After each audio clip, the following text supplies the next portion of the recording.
What's up, queens? Welcome to the Female Dating Strategy Podcast, the meanest female-only podcast on the internet. I'm Ro. And I'm Savannah. And today we're doing Love is Blind 3. Love is Blind is back. Our favorite Netflix car crash. I didn't actually think it could be worse than season 2, but they proved me wrong. I feel overall there was less connection, or they showed us less connection between these people and the pods than even the previous 2 seasons, which made everything feel really rushed. It made me feel like I didn't completely understand why most of these people liked each other. Yeah, I felt the same as well. I think the editing in this season wasn't as good as the previous ones because, like you said, a lot of stuff just didn't really make sense at all to me. I know that we discussed this on the second season, that they changed up the format to basically put pressure on couples to commit sooner rather than later, probably to save production costs, because in season 1, they could basically talk to each other as long as they wanted. And then this new season, most of them were saying, oh, we only got engaged after like 2 weeks. So I think they started to push the timeline shorter and shorter to people meeting up to the pods to when they could propose and then be on the show, which makes it feel like all the clout chasing people are just trying to get engaged as soon as possible. Yeah, to stay on the show, basically. Yeah. Oh, gosh. I don't even know where to start because I don't normally watch reality TV shows, but this one I was just transfixed because it was just a car crash from the beginning up until the last episode, because I know they're releasing it in batches, so the next couple of episodes are going to come out, I think, 2nd of November. But what I did watch was just an epic car crash. I don't think there's been a season where I've not really bonded with any of the contestants, but this is the first one. I just think they're all just really toxic in their own ways. I had a struggle figuring out what each person saw in the other person besides Brennon and Alexa. So I guess we can start with them, because they were the only couple that there was enough there that kind of made sense why they liked each other, where the rest of them, it's like a big ass question mark about like, why are these people together, except for they all like to be on reality TV. But Brennon and Alexa, they seem like a nice couple, but I'm still not sure why they chose each other. I'm not really sure, to be honest. Brennon seems to be the guy who's given out the least amount of red flags, which the bar's low, but I'm still not sure why Alexa chose him, to be honest. Well, it seems like she liked his like sweet, honest demeanor, that he liked, to eat, that he was more homey like she is, that he liked like the whole family aspect of it. Do you know what it reminded me of? Who did it remind you of? Danielle and Nick. No, I didn't get that from them. They gave me those vibes personally, because it's just, okay, yeah, you can bond over that. But when they were talking about their differences in lifestyle, she's quite successful, and he was basically saying, I'm not sure if I can do that for you. I was just a bit like, Okay, so maybe I interpreted that a different way. So her family is successful. It looks like her dad's loaded, essentially. So her dad even makes the comment when Brennon goes to meet her family that like, hey, I didn't expect her to be with a guy who couldn't provide this lifestyle for her. But at the same time, you're the first guy I've actually liked for her. So he says that, where he says that like, yeah, you're probably maybe the brokest guy that she's brought through the door, but you're also like the most genuine guy and like the first guy I actually want to give my blessing. So I got the impression that like maybe Alexa dates a lot of like similarly wealthy jerks, and that what she likes about Brennon is like, he's simple, he's sweet, he wants to make her happy, he's clearly like extremely attracted to her, he's ready to jump in with like her whole family dynamic and is not overwhelmed by that, right? Like they have clearly a very close-knit family. And, he's like made it clear that he's about her and like emotionally connects with her from day one. But yeah, once again, the pods were so short that it's sometimes hard to figure out all of the nuances. Yeah, I think they seem like the most genuine couple at the moment, but the jury's still out for me on them. I still couldn't quite work them out. I think there are other couples such as SK and Raven, who we'll get onto like later on in the episode, who it made more sense to me why they might be together than Alexa and Brennon. That's so interesting, because I was actually going to say I was confused by SK and Raven, except for what I think, which we'll get to them. But okay, so that's funny that we have a completely different perception about like why some people connect and not others. Yeah, I guess I just need to see more of them, I think, Alexa, and especially Brennon, because he wasn't really featured as much as the others in all the episodes. He's not dramatic, is why. Like, he seems like he's super straightforward, likes Alexa. Yeah, he wasn't really as featured as much, so the jury's out for me when it comes to him. He reminds me, and let me tell you, like, he reminds me of quite a few guys that I've known over the years and men who I would consider to be high value men. Like, a lot of them come from this same background, is that like they did not grow up with anything. Like, he's talked about the fact that he's like, we wouldn't have our heat and lights on if it wasn't for my grandparents. And like, you know, we struggled a lot. And because of that, he has a lot of compassion as well as like drive to better himself. Like, he didn't flail, he didn't flinch away. He didn't, like, when Alexa's dad was testing him, like, look, you know, I'm going to make sure you're living up to your fullest potential. You know, it's important to me that you, if you're going to be integrated in our family, that you like support the way that Alexa wants to live, like not even just financially, but just like emotionally, like integrate yourself. And he didn't flinch about any of that. And their culture as well, because they're Israeli, Jewish. Yeah, their culture. Exactly. He was willing to learn about it. So he kind of reminds me of a lot of guys I've known over the years who didn't come from much and are like self-made. Like, he's honest about his debt, but at the same time, he's an engineer. So I don't think he's not making peanuts. Like, he's got to be making pretty good money. He just doesn't have Alexa's family money. He doesn't have long money like Alexa's family clearly does. But like, you know, he's not scrub by any means, but he just doesn't come from much. So I think that like he has a certain humility about him because he didn't come from wealth. So he doesn't feel like entitled to it. And he also has like, you know, he understands that he has to work hard for the things that he wants in life and feels like, okay, if I'm going to be with this woman, I feel like it's my responsibility to make sure that I am also providing for her in a way that makes her happy, right? In addition to, you know, just being able to live. Like, he strikes me as that type of guy. Like, he's very, very responsible. Yeah. I mean, I don't think he's a bad one. And like I said, he's probably the best out of all the guys from what I've seen. And I liked how he let Colleen down as well. He said in the confessional afterwards that I might have been rude, but I don't think he was rude in how he did it at all. I think he was very respectful, but made it clear that he wasn't interested. And I feel like, yeah, that's really important because ultimately guys are allowed to not want you, but it's how they go about conveying that says a lot about them. So yeah, he seems like the least scroty out of them all, but I'd like to see more of him and them because they weren't really featured. But again, they're quite a cookie cut couple in that sense. So maybe that's why they weren't featured as much. Yeah, they weren't causing a bunch of drama, so that's probably why. They were just like, basically, we love to fuck. And so actually about that, so let's touch on that. What I thought was interesting and telling was like how Alexa said their sex life wasn't hitting the first night or two, and that she basically had to encourage him, I guess, a little bit more physically aggressive in the bedroom. But that makes sense, right? Yeah. So it seems like, once again, talking about boundaries, talking about sex, he can like respond.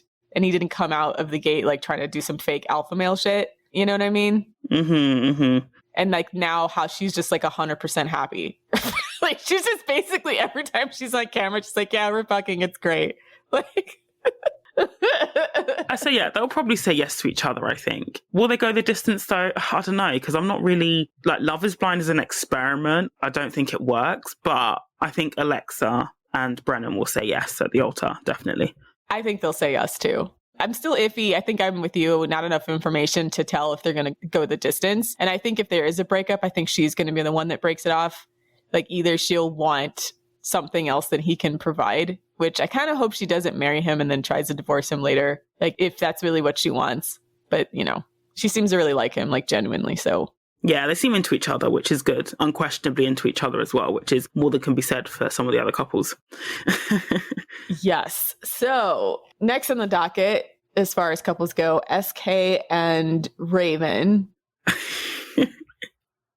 There's so much to unpack. So much. I'm not going to lie. As soon as SK said that he comes from a polygamous family, I'd have been out. Oh, gosh. Thing is, in Nigerian culture, that is like so common. So both my grandfathers both had, my maternal grandfather had 9 children by 5 different women. One of them was my mum. And my paternal grandfather literally had like a whole second family. So he had 5 boys with my grandmother, and then he had like another 3 with another woman. So yeah, I can't do it. The polygamy. My sister actually dated a guy who was one of 17, and his dad had like multiple wives. They were married to at the same time. And the thing is, like, they all know about each other. Like, they're all cool with each other. So I met some of my, I guess, sub grandmothers when I went to Nigeria last, and they were all really nice. And that put her off. It makes for very, very strange family dynamics for sure. Definitely. That's what I would be afraid of, that I would marry into this family and there would be so many unfamiliar family dynamics. And then knowing how my mouth is, I don't know how I would hold my tongue over as soon as anybody said anything I thought was a little bit pick-me-ish or like justified it. I don't think I could hold my tongue in that situation. And like the men who do it, they don't really care about the family dynamics. They just procreate and breed with multiple women. They don't give a shit about, making a cohesive family unit or addressing issues that the stepchildren will have with each other or their stepmoms. They don't give a shit. They just go forth and procreate. Yeah, I know the guys don't give a fuck. I'm concerned that the women who are involved would be more likely to henpeck me than admit that they were born into a fucked up situation. Because that would be the reason why I would not deal with it. Like, there'd be no reason for me to go visit your family if I go over there and they're trying to justify some polygamy shit. Because, like, once again, I would not hold my tongue. And if I felt like henpecked by his family, then they would never work. And that's kind of the tough thing when you're dealing with like cross-cultural expectations, is that it's not even just that. Even if the guy you're dealing with has progressive attitude, like in some respects have to almost like separate themselves from a lot of their family attitude, like as similar to how Cole's doing with his family. Because if you go and are immersed in what they're about, like it's more than likely like his female family members will like descend upon you and try to bring you back into like whatever kind of thing they've decided about their life or decided about that dynamic.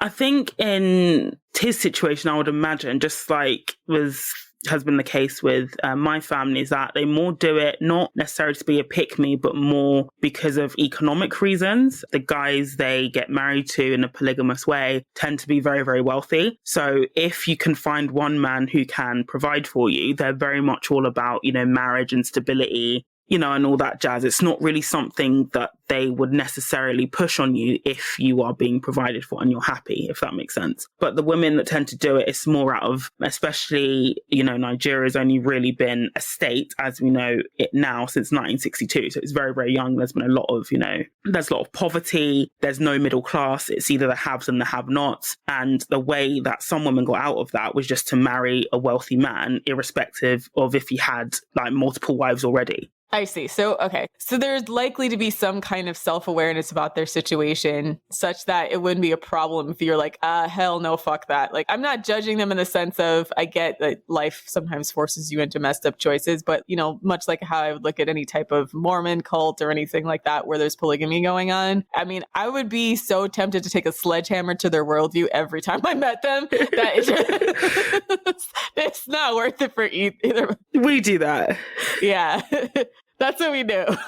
Yeah, we do that all the time with my family because, it's so fucked up. Like, there's some things I could probably be a little bit milder about. Like, maybe I could be a little bit more diplomatic about, but I feel like that's not one of them.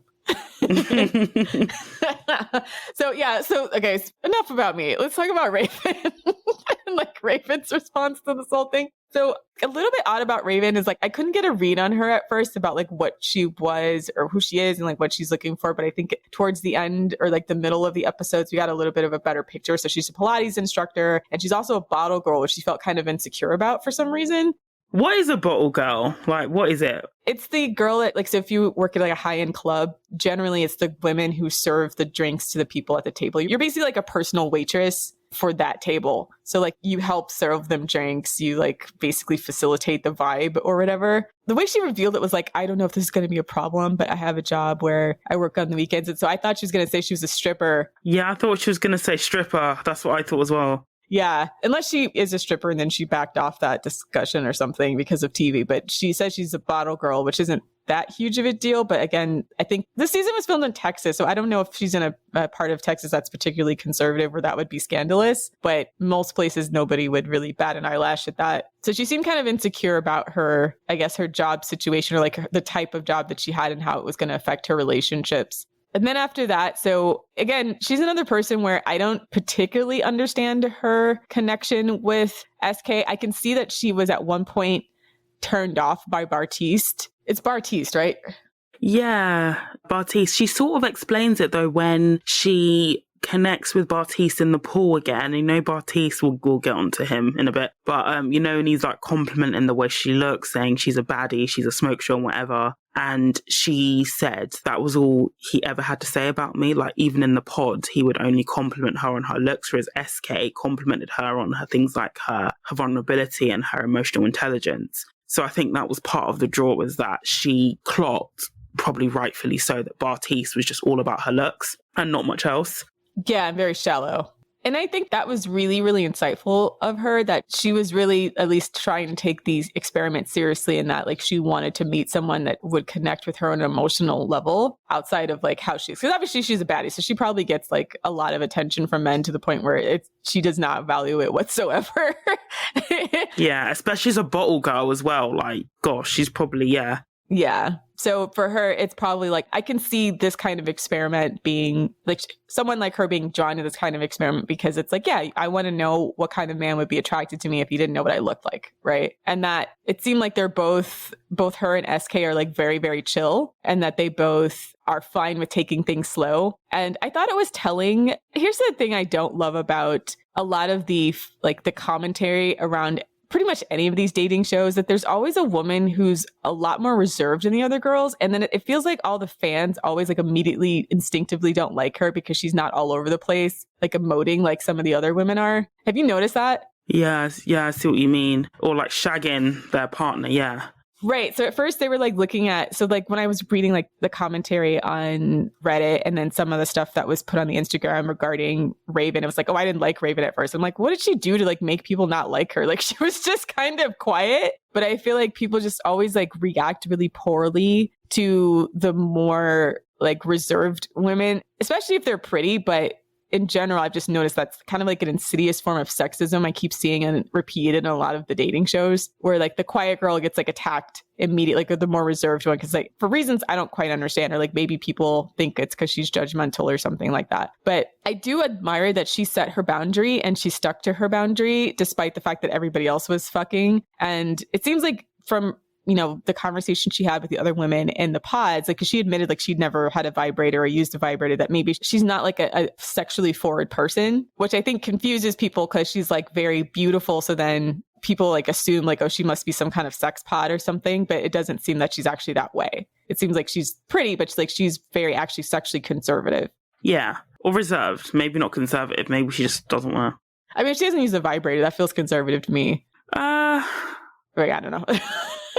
Yeah, but maybe it's more because, I don't know, because I've got friends who haven't used vibrators either. Maybe they just haven't, felt the need to use one. You know what I mean? It's not necessarily because they think, oh, vibrators are bad or evil. They just might just not have thought to use one. Oh, okay. Yeah. And I think she's well matched with SK in that regard, because he seems to want to take it slow and, get to know her as well. So I think in that regard, at least, they seem to be really, really well matched. Yeah. The thing about it is like, here's what I can't tell. I can't tell if she's actually attracted to him or not, or if it's just her more sexually conservative ways, right? So her friends come, and her friends made the comment, like they were expecting SK to be a lot taller and more athletic, which gives a clue into the type of guys she normally goes for. Which is basically Bartise, basically. I also found it weird that, maybe I skipped past this because I was in between doing work, but did he meet her family as well? No. Okay. So she made a comment that her family wouldn't be on the show, and it was implied that they didn't approve, and also that she might be slightly embarrassed of them, because she made the comment they're from the quote, dirty, dirty South, and have certain types of values associated with that. So I'm guessing they're like card carrying maggot,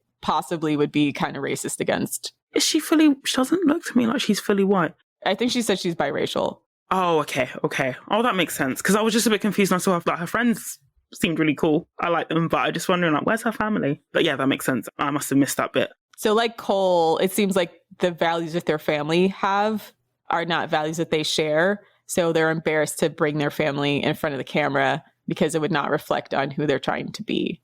I did really like the fact that she got stuck into like the Nigerian food, because I know like this is just a side note, but especially people in the West, there was a TikTok going around about the pounded jam and the egusi challenge, which is like a staple meal in Nigeria. Really, really nice meal. Like that will be like my death row meal. Will be like my mum's like pounded jam and egusi. That will be my death row meal. But they were all eating it and just acting like quite disgusted. That's actually like high key racism. Like they were talking about it like it's dog food, and it's like, okay, it's fair enough you don't like it, but I wouldn't record myself eating, I don't know, the national dish of Germany and then spitting it out and acting disgusted. Do you know what I mean? I think that's a pretty shitty thing to do. This was a thing on TikTok. It was like the pounded jam and egusi challenge, and it was going around, and it was basically just like white teenagers just eating it and then just pretending to be sick or just saying, ugh, disgusting, whatever. What's in it? Egusi, it's like assorted meat. There's like loads and loads of spices. I'll put up a picture, but I don't actually make it. My mum does. So I don't know what's in it, but it's really nice. Really, really nice. 10 out of 10 recommend. And there's lots of palm oil in it as well. So it's a sort of food like, don't wear white clothes with it because it's not coming out if you spill. And so in the episode, they made amala, which is another form of, I guess, like pounded substance. And then they also made a foruro, which is spinach as well. And I really like that she like gave it a go and she seemed to really like it. So I was like pretty proud of that as well. I was like, yeah, rep the Nigerian food. Repping Nigerian food. Although, like, I think someone should have told her, like, you can eat it with a fork because it's normally eaten with the hands. Like, and now me and my parents even, they don't eat it with their hands because it's very, very messy. So it was a bit awkward when she was like, can I use a fork? And I was like, yes, use a fork. Like, a lot of Nigerians use forks anyway because it's just cleaner and you don't get like the stew in your nails and shit. But you can eat it with your hands as well. It's commonly done. But yeah, that was quite nice that she wasn't intimidated by the Nigerian culture because the Nigerian culture can be very, very overwhelming. And I wonder if they end up getting married, if she's going to have the traditional wedding as well, because that's another thing it's a very, very Nigerian thing. I believe SK might be Yoruba or Igbo. He said Yoruba because he said he speaks, Yoruba. Yeah, so I'm Yoruba as well. And so we have a traditional wedding. So this goes usually before the legal wedding, like the white wedding. And that can be really difficult for people who aren't from the Nigerian culture. So I remember when my sister got married, her husband is Ghanaian. And he didn't understand it because it's basically a second wedding. So it's like double the money. You're dressed in traditional outfits. And it's not really like a ceremony, but it's more just like a gigantic like comedy roast of each other's family with a bit of, that's literally what it is, with a bit of ceremony behind it. And it can be very, very overwhelming if you're not from the Yoruba culture because like Yoruba people at parties, they can be quite full on. So I wonder how they'll navigate that if it gets to it. I'll be interested to see that. They did in the previews for the final episodes there was some discussion about whether or not she was going to wear a Nigerian wedding dress and she said no. So yeah, again, like that's because you can't, that's a whole palaver in itself because you can't actually buy a Nigerian wedding dress. You have to buy the material and then get it sewn. And if your tailor is shit, you're just going to have a bad time, basically. So, but yeah, it'll be interesting to see like how that goes because I would say like Nigerian like culture to an outsider, even if you're an African from a different country, say Ghana or anywhere else, it's still very overwhelming and sometimes it just doesn't make sense. And she's obviously American. I know she's had two girlfriends who are Nigerian, but it's very different when you're marrying into that culture as well. Were her friends Nigerian? Or, no, she just said she had friends. Her girlfriend, she said she had two of her best friends growing up were Nigerian. So moving on with that conversation, when her friends basically calling out the fact that if they were to get married, then first of all, they would have to travel back and forth because SK was going to graduate school in California, despite them living in Texas. And then the other thing, which I really thought Raven was spot on about, was like she was very aware of the financial impact of that. She was like, I don't want to be suddenly, if we get married, have two people on one income because you're going to be in school. And she's like, I have a certain lifestyle that I like to live, and that's the lifestyle I'm going to live, period. So she like point blank said that if we're going to split and be living in different states while we're married, then like you have to also be contributing to the household bills for like the two places that we're living. Fair play. And I'm also guessing that, I don't know how much, Pilates instructors make, but it might be enough for one person to have a great salary, probably not enough for two people. Yeah. Because she's freelance as well. And I know a couple of yoga teachers and Pilates teachers who freelance and it's really quite stressful. I think one of them said it as well, is like she also takes private classes and then on top of that having to travel. It's going to be a lot. Yeah, so she was saying she can't necessarily just rebuild her entire client base in California. No, she can't. It's so competitive out there, especially the PT, yoga, Pilates business. So competitive, especially in California, somewhere, Yeah, and she didn't seem interested in moving. So I like that she asserted her boundaries about like how she was going to live. Once again, completely different reaction to that from the Reddit crowd and from the who basically treated her like a gold digger. It's good that we have like our own Love is Blind conversations on FDS because like how I perceive that is completely different. And I think we would perceive that as completely different than like your average Redditor or reality TV show watcher, because I feel like they like to attack the women who once again are reserved or have standards that aren't like they feel are personally too high. I don't think that's unrealistic for her, especially if she says that like before she was dating guys that were mostly like they contributed to her lifestyle somehow, right? Like that does not seem unrealistic for her at all. And also, I find it a bit weird, actually, with SK, why he would go on a show where you're getting married and then up sticks and do something like a full-time further degree. I just find the logic behind that really, really weird, because it's like, that is huge. That's a massive, massive life change. And it's a lot to ask of somebody. I think he even acknowledged that, but it's a lot to ask of somebody who you just got married to basically say that's, I just think the logic behind that is a bit weird. Like, wouldn't you get your degrees first and then like look to settle down, like literally settle down? Yeah, I mean, I know that there's a lot of time between when they apply for the show and when the show is filmed. So it could be like maybe he applied to grad school and then something in between time, he didn't really know this would happen. But at the same time, yeah, I think I kind of agree with her friends, even though it was a little bit harsh that, especially if like Raven's not the type to be, I mean, because she's going to be alone, right? In Texas all the time and then expecting to have her husband be living in California. Like that actually does seem wholly unrealistic. And it's like, what does she get out of that, right? Like, what is she going to be getting out of that except for holding herself hostage, you know, trying to find love or whatever she wants to do for 2 years while he moves to another state and pursues his goals? Like, that doesn't help her push along her professional goals either, which is what I think her friends are getting at. They're like, she's ambitious by herself, right? And so the idea that she can't, like, she's got to put all that on hold because, you know, her husband is not going to be there to support her through that. It's like, well, she might as well just move mad by herself, right? So I don't see them getting married.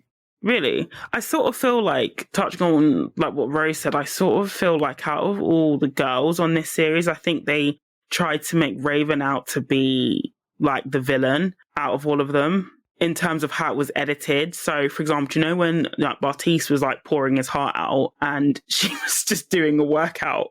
Oh, yeah. Which is hilarious, by the way, because like, I think she saw through Bartise's bullshit, right? Before everybody else did.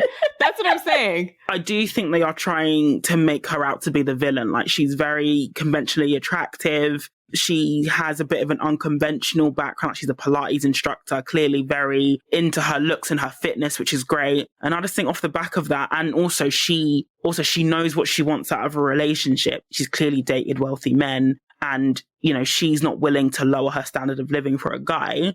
They want to punish her for it. I think the way it was edited, they made her out to be like the villain of the series. Yeah, so the jumping jacks thing was hilarious because it definitely seemed like Bartise was forcing that emotional connection a little bit. And so I think she picked up on that like Bartise is a little bit full of shit. So I think my respect for her just shot up after the later conversation with her in the pool because she saw straight through his bullshit. Like, she knew that he was just all about her looks and not really about her as a person. And she just basically didn't even take in any of his compliments because he was laying it on really thick with her. And I think that actually we'll come on to Bartise in a bit. But yeah, that's what I want to say about Raven. He's like, we're both the type that'll turn heads when you look in the room. We walk in the room.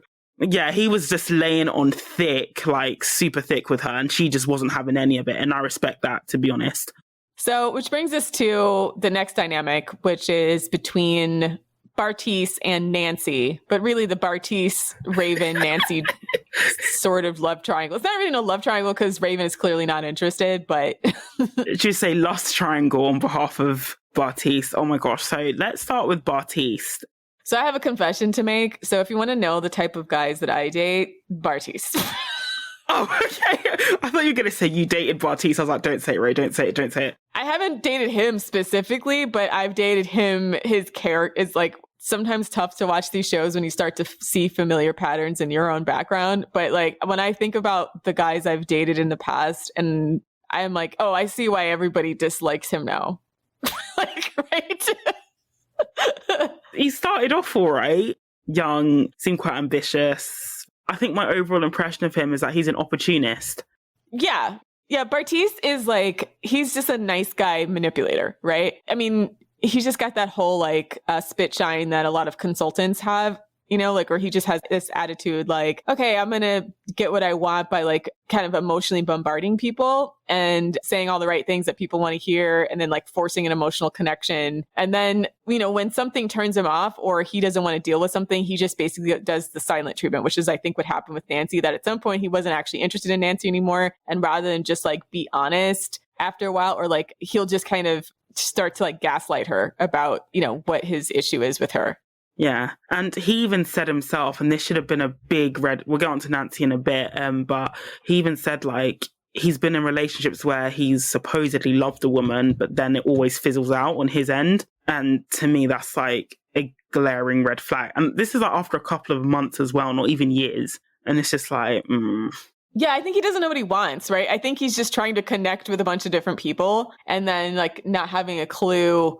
He strikes me as somebody who goes for somebody's looks in the way he was going or trying to go for Raven, and then realizes that there isn't anything he actually likes about the person. Oh, yeah, for sure. Like he's got an image of what he wants a woman to look like. And so that's what he wants. So guys like that, a lot of times what they'll do is so this is like, okay, this is all from my experience. Let me put it this way. They'll find women they're attracted to, and then they'll just try to like bully and mold her and manipulate her into the woman they actually want. Right. And rather than accepting who she is. Or finding the woman that they want because they usually can't get the woman that they want. Yeah. Exactly. So having been on the other side of it, where I've dated a guy who I feel like maybe went after me for very superficial reasons. And then, yeah, they basically feel like I can just kind of manipulate her to be whatever I want her to be. Like instead of like connecting with you as a person, they want the look, right? They want to present a certain image about themselves. But Nancy, oh gosh, I feel really bad for her. She's clearly very successful and smart and intelligent in her own right, but I feel like she's trying to prove something by staying with Bartise, even though she knows he's not attracted to her. Yeah, that was so weird. I mean, the thing is like, I think she's a bit confused about it because at first he was all about it and they had sex the first night. So side note, I feel like man, you could see like just a massive difference in most of the couples that had sex the first night. And I feel like that was a mistake and that most of the women should have waited a night or two, right? Like to actually get to know that person, because I feel like some of the schism happened like immediately after they started having sex because everyone had post-nut clarity. I think Colleen and Zanab being like the biggest examples of that. But that's why I still think post-nut clarity for women is a thing too. So I definitely feel like the first night they're all in the tub, they're all flirting, he's all over her. So she probably thinks like, oh, okay, he's into me, he's sexually into it. And once again, like, I don't think he's not attracted to her. I don't think he has a freaking clue what he wants other than like shallow. Yeah, I think physically though, he's not into her. Especially with the way he was all over, the way he was speaking about Raven physically, he never spoke about Nancy in a tenth or a third of the same way. So my experience with the guys like that is they'll fuck a lot of different women with a lot of different body types. So I don't think it's like, but he likes how striking Raven is to people, right? That's why he made the comment like, oh, I feel like we're both the type of people that people pay attention to when they walk into a room. Right? He wants to feel seen like that, right? Like that's the image he wants. But I still think he wants to fuck Nancy. Like I think he was sexually attracted to her at one point, and then probably, like I said, he just had post-nut clarity. It just sort of fizzled out because there's nothing there keeping him there. Like they don't have like that much of an emotional connection. But the post-nut clarity has temporarily gone away when he found out how much money and how successful her businesses are. You could literally see him. It was almost like he'd had like a road to Damascus moment, and the light hit his eyes when she found out that she's got properties, and she was saying, you know, my money is our money. And he was all about that. And I thought that was a mistake on Nancy's part. I get they're getting married, but to present it as in like, you know, we're a team, as opposed to saying almost like I'm hoping that you can join me at that level. Do you see what I mean? I think that was a mistake on her part. Well, okay, so Nancy has a lot of her property because of her ex. So like she co-owns a lot of this stuff, and it looks like her name's on stuff she's not actually managing anymore, which massive mistake. So, okay, so some of the chatter about that, and I actually looked to see if other people were noticing some of the discontinuity between the number she was claiming and then what was actually realistic for the area that she owned properties in. And so I think that she's exaggerating a lot of that, first of all, but then two, like she doesn't have that much control over all those assets anyways, because they are joint property with her ex, who she's not married to. So like her ex-boyfriend apparently is like a realtor, as some kind of realtor. So it sounds like she put in her money, she got into investing in real estate with him, and then they broke up, and now she's just underwater with him on some of these properties. Because I'm like, I think it's unrealistic that she's bringing in $6,000 to $9,000 a month for like what's essentially an Airbnb in Dallas, and like a not so nice area of Dallas. So I think once again, it's an image more so than reality. Anyways, Nancy's family seemed to have clocked Bartise on that, because one of the things his mom said was like, I think you're full. I think she directly said, I think you're full of shit. Or like, I think you're lying to me. I think she said, I know when someone's lying to me. I'm not sure if she directs it specifically at him, but she basically gave him a warning. Like, I know when someone's lying to me, I deal with criminals, and you basically don't want to make me angry, basically. Because she's a bail bondsman. So she gave like a thinly veiled threat to him. Because also she was asking him things like, do you have any debt and stuff like that? And it was weird because Bartise said he couldn't even write a check for $3,000, which I'm not sure what his profession is. He might just have student debt because he's only 25. So he's only been graduated like 3 years. Yeah, he graduated, I think, in 2018. So he was talking about student debt, his car loan. And obviously Nancy doesn't have any debt as well. So, and probably rightfully so, they're probably quite suspicious of like the men she brings home just to make sure that they're not gold diggers or whatever, you know?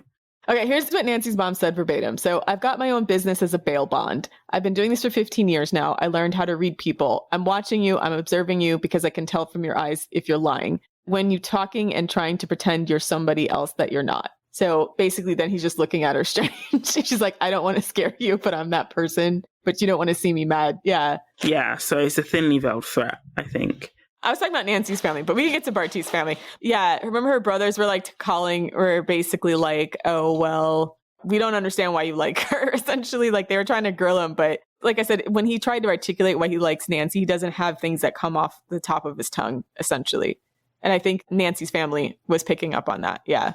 Yeah. So moving on to Bartise's family, as well as their conversation on abortion. Yeah.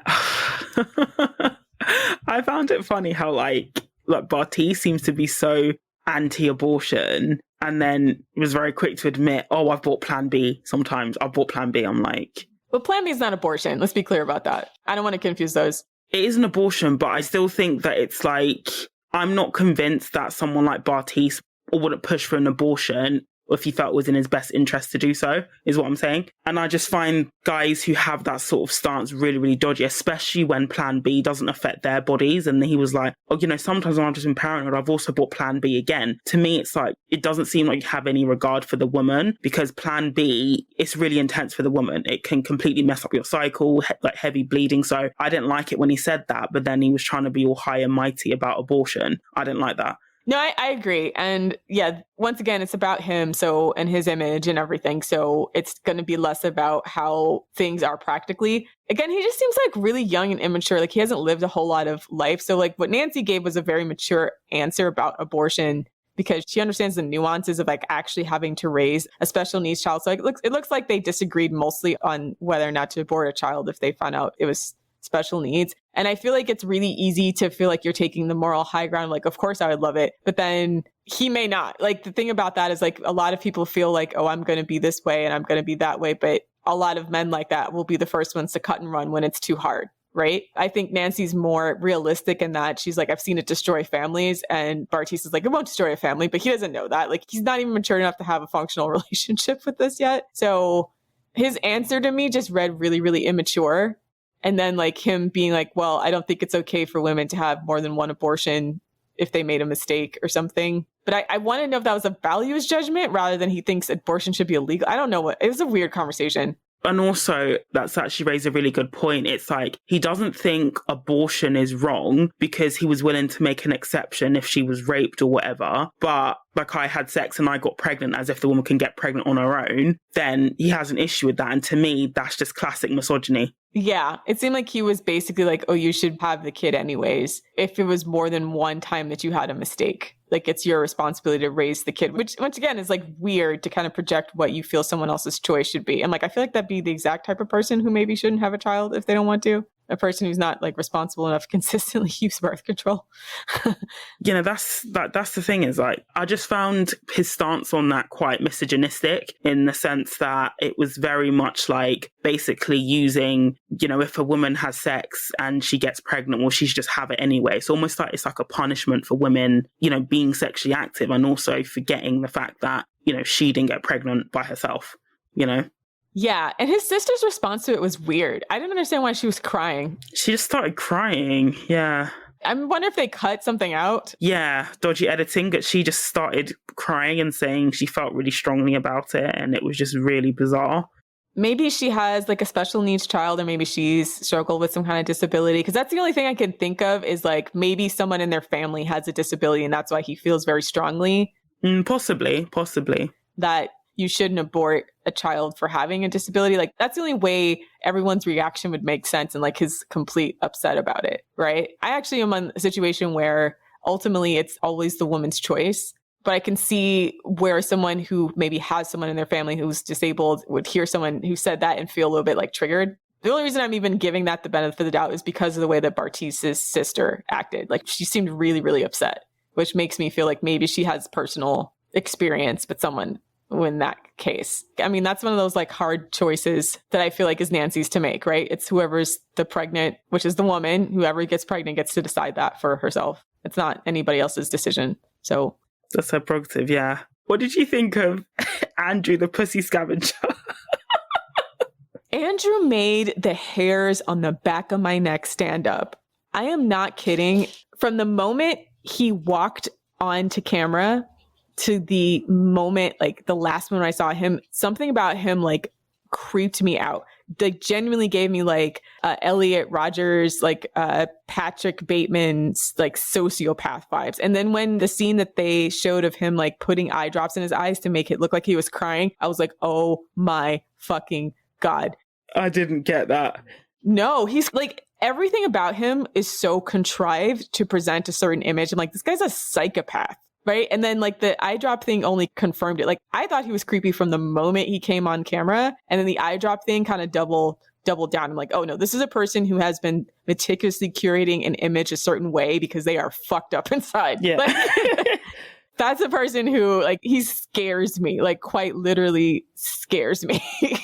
That's the first person on a reality show where I'm like, I would not be surprised if like 10 years down the line, it turns out like he murdered somebody. Yeah, him and Matt. Yeah, I can see them both doing that, to be fair.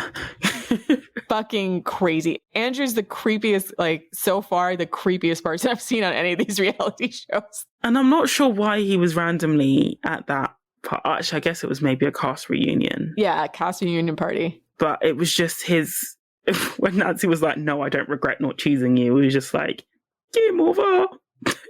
Yeah, no, she's right. Yeah. Like, but again, I'm glad that she said that in front of the cameras and not someplace by themselves, because I feel like he would do something psychotic, right?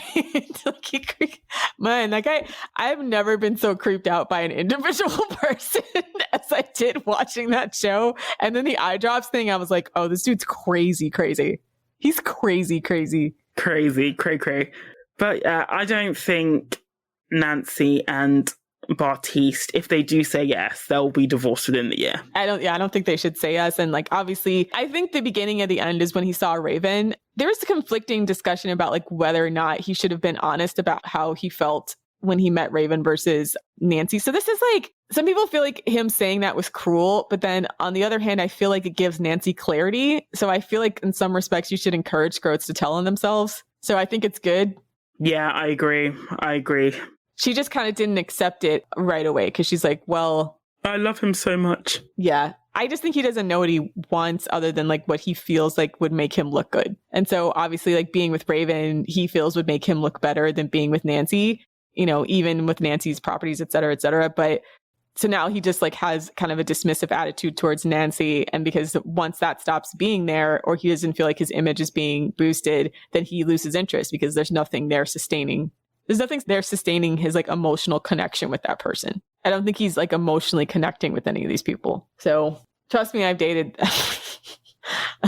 this guy in multiple forms. You know, when like you watching other people get tortured, like you were tortured before, like, fuck me. Like, this is why it was never gonna work. So I also thought it was funny the way that he confronted Nancy and Andrew. To me, that was so fake. I feel like he's trying to set it up so that he can like pawn Nancy off on Andrew so he doesn't feel like a bad guy when he breaks it off with Nancy. Because he doesn't want Nancy anymore. But he's like, it's coming across like people-pleasing tendencies. Like he doesn't want to look like the bad guy. So he's going to keep like playing the role, right? So yeah, he's a nut. Massively immature. So who is next on our docket? So there's like the Matt Bolton, Colleen, Zanab, and Cole quadruplet.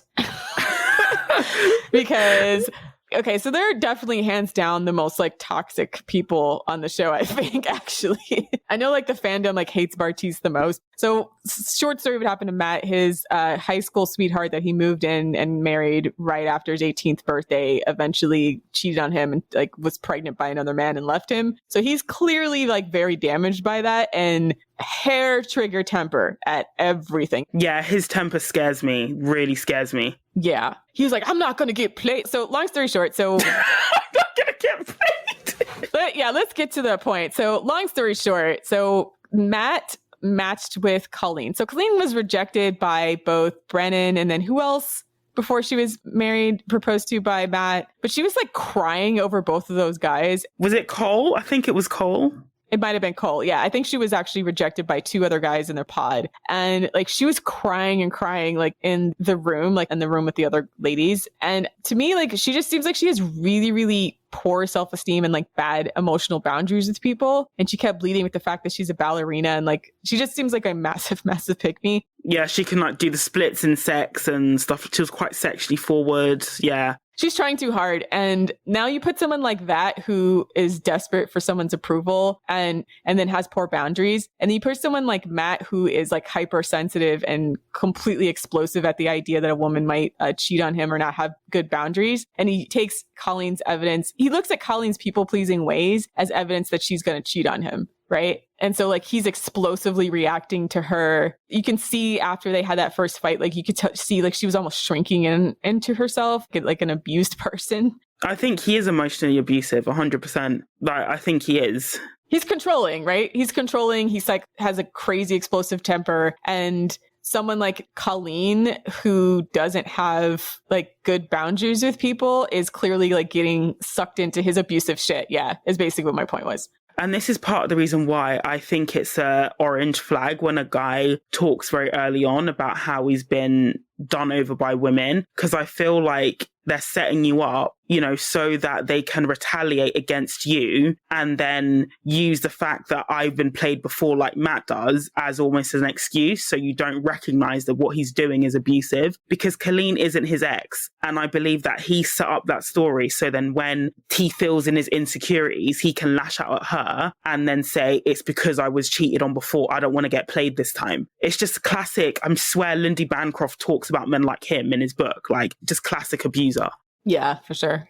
Yeah, so he's an abusive piece of shit. It just made me really cold because I remember like my ex used to be like, do you remember how, like when they had the fight and she walks off crying and he just sits there carrying on eating? And I just find like that just to me, that wasn't triggering, but it just reminded me of the times when like I would be crying my eyes out with a guy I dated and he just wouldn't give a shit and he just kept doing whatever he was doing. And I just feel like that is the sign of somebody who doesn't care about you. Because if you're crying, even if they're annoyed or angry at you, they would at least try to, you know, see what's going on, you know, see, you know, like how can we resolve this? They wouldn't just, you know, leave you to cry. And he just looked like, so I could see the rage as well within him. And it just terrified me, to be honest. Yeah, that was like a completely inappropriate, out of line, absolute insane way to act towards someone, even if you do think that their flirting was inappropriate. Like that's abuse, right? Like he's in that place where he feels like he has such a righteous anger, right? That he doesn't care what's going on with her because he feels like, well, it's good that you feel bad because he wants to punish her for being, I guess in his mind, like being too flirty with Matt. And then the second time where I guess he went back to the hotel and then Colleen, I guess, went out to the club without telling him. And so he flips out then too, was like, I don't know, I'm going to get played. I'm not trying to get played. You know, all this kind of shit. I ain't getting played. Yeah. Like he needs like deep, serious, intense therapy because he's clearly like, I don't know how long ago this happened to him, but he's very clearly not over it. And his coping mechanisms of control and abuse are abusive. So that's clearly unacceptable. So it's kind of... I hope she gets out, to be honest, because yeah, he legit terrifies me. She should say no. He's crazy. I mean, because he's barely holding back and he's on camera, right? So I just can't imagine how it would look off camera. So I assume this is on their best behavior because they're being filmed.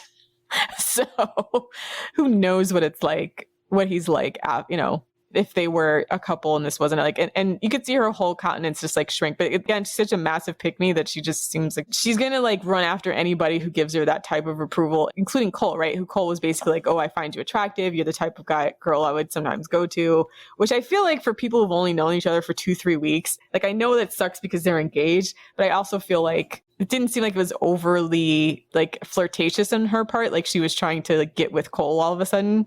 No, I didn't get that either. I think it goes back to like her people pleasing, like you said. She just wanted to appease him, and even Cole said that to Matt. Like she was just trying to appease me. She wasn't trying to like flirt with me. Yeah.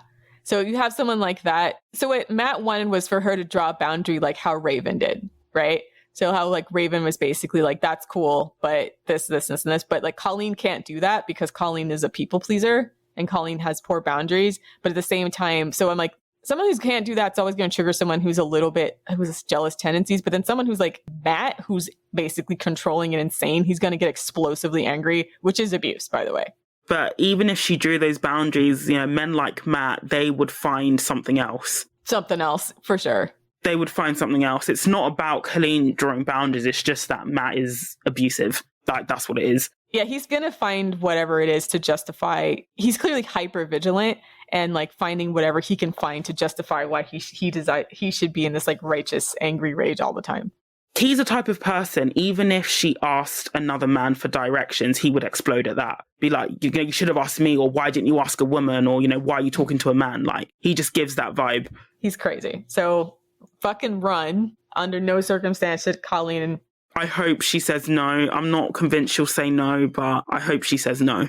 She should have let him go when he said he was breaking things off. And I don't understand why Bartise was trying to get him to stay at the end. Again, so abusive. He knows that she would be devastated. He knows this. That's why he's threatening to leave. That's why he threatens to leave. It's just, he's such a piece of shit. And at one point in the episode, I was like, I don't condone cheating, but I'm glad you got cheated on and your wife left you because you're a piece of shit.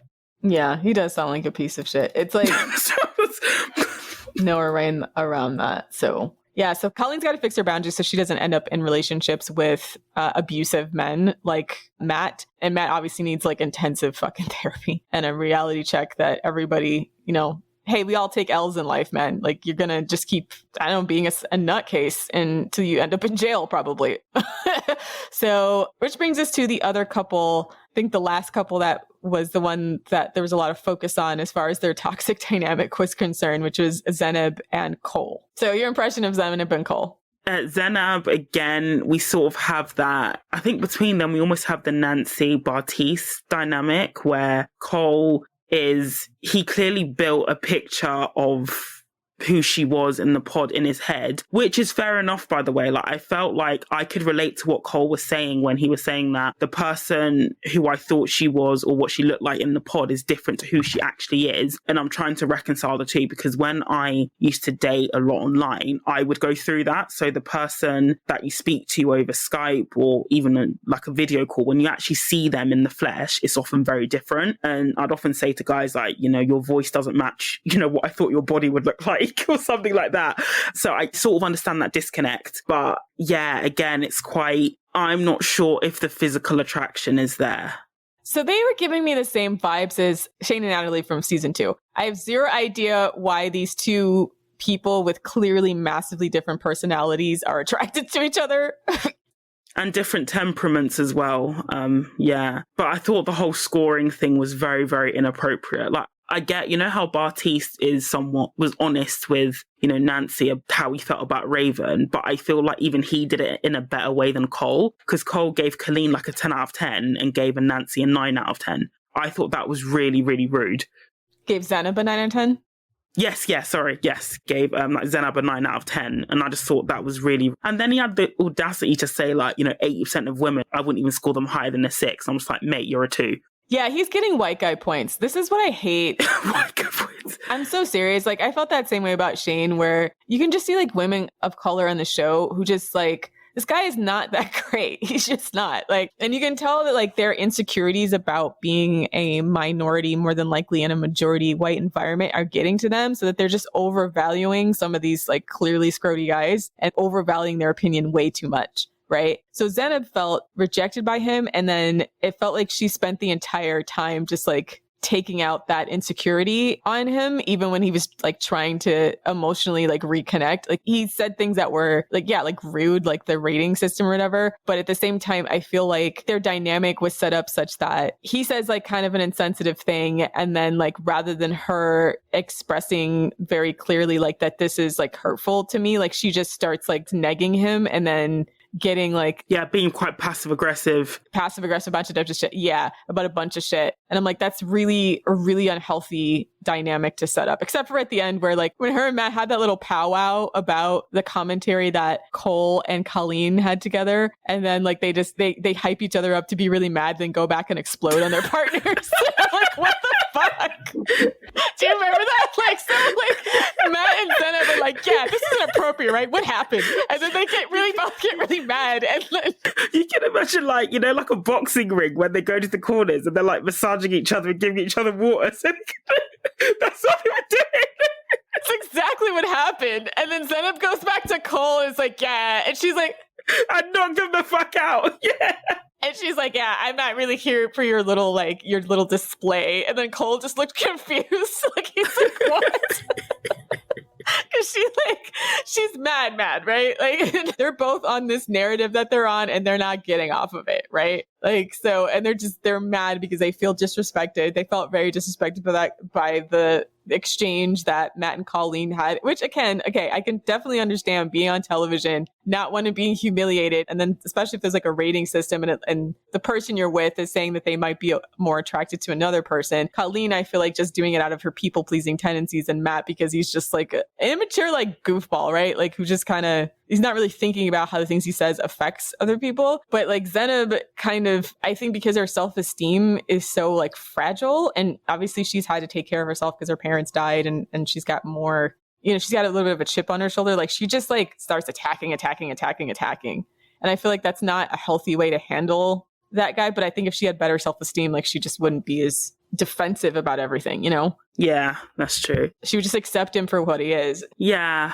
And I don't know if the age, like, I sort of get the vibe that with like Nancy and also with Zanab, they might be feeling insecure about their age and just willing to settle down because they're both over 30 and they're just thinking like, I need to be a wife now. Do you know what I mean? I wonder if that sort of plays into the fact that they are remaining in situations that they should really be bailing out of. Yeah, I wonder if that plays into it. Yeah, it definitely could be. It's hard to I wonder if she would have created this dynamic outside of the show, even if the guy was the same age as her, though, right? I don't even necessarily know if it's just that, and it's just that she, for whatever reason, I thought it was interesting where she was like, well, I'm a grown woman and I wanted to have sex. We had sex the first night. And even like their whole flirtation in the pool, like she just seemed like she was very like trying to put on an image of like what she thought he wanted. And then like after they have sex, that post-nut clarity hit both of them. And obviously she went to his house and his house was filthy. Like she's not actually impressed by him, right? So like when you look at Zanab's like reaction to them, again, she's with him, but I don't think she actually likes him more than like she seems overly desperate for this guy's approval. And then she doesn't get it. She like lashes out at him. So like when you're watching that dynamic of them after they had sex, and then how Zanab's like, well, he was really distant the next day. And then she's like having this whole narrative go in her head. And it's like, well, he thinks I'm ugly with no makeup on, or I don't really exactly know what the deal was, but it just seemed like they didn't actually connect. And then like after they had sex, that was very, very obvious, right? That like whatever show she was trying to put on to make him like her, you know, I feel like he's been who he is since the first time in the pods, and like she's been trying to, I think, put on, you know, make herself seem more adventurous than maybe she really is. You know, like Colleen is clearly more easygoing, and like I think they show the juxtaposition between like Zanab not wanting to get her hair wet or get in the pool, and then Colleen kind of being like very much like into more playful and into the whole thing. That, yeah, that's probably like personality wise, that's someone that makes more sense with Cole. So again, I'm like wondering why, if Zanab was different to the point where Cole was confused when she came out of the pods, or if like Cole set up that dynamic with Zanab, like with the expectation that he liked her kind of nitpicking and like mothering him, but he thought it was a joke because he didn't see her body language, and then being confused that she was like very nitpicky and serious in real life. So I don't know. Yeah. Oh, what a dumpster fire relationship, to be honest. Yeah, super dumpster fire. Super dumpster fire. I don't think there's anything he can do to make her feel secure. That's the thing. Like, I mean, he could not like obviously say douchebag things like, I think Colleen's a 10 out of 10. But like at the same time, he can't make her feel secure with herself. Like she has to kind of take a step back and... I just think they're incompatible.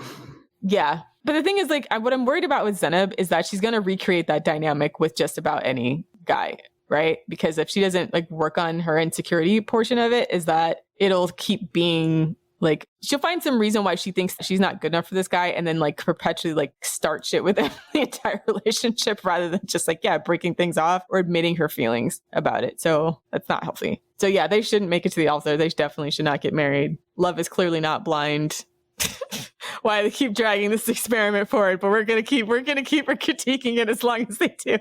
I did find it really weird when I think it was it Alexa? She says like, I came on the show because I want to put my life partner, blah blah blah. And she's like, I've seen other couples who've found love on the show and they're still together, and I'm just like, how many though? Maybe from like season 1, like Lauren, is her name?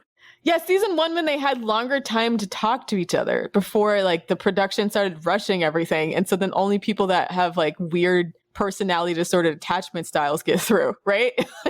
But I don't think any of the season 2 couples, none of them are still together. None of them are together. I think even the ones that were together that didn't make it onto the show, because there was 2 couples that got engaged on the show that weren't followed by the cameras, and I think they're even broken up. Yeah, both of them split up, yeah. I think the problem is that they're not giving them enough time to realistically build a connection, and so all we're going to get are these like people that jump the gun and are kind of... And the clout chasers who just want to be on TV.